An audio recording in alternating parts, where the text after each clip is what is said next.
মালিক হলো ব্যবসায়ী নেই বর্তমান।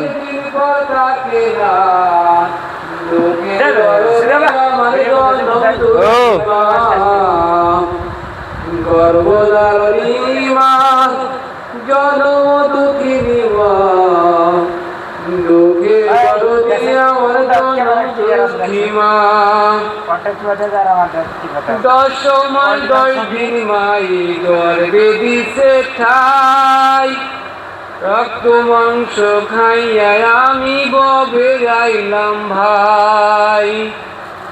10 দিন মাই গর্বে দিছে ঠাই, রক্ত মাংস খাইয়া আমি ববে যাইলাম ভাই। আচ্ছা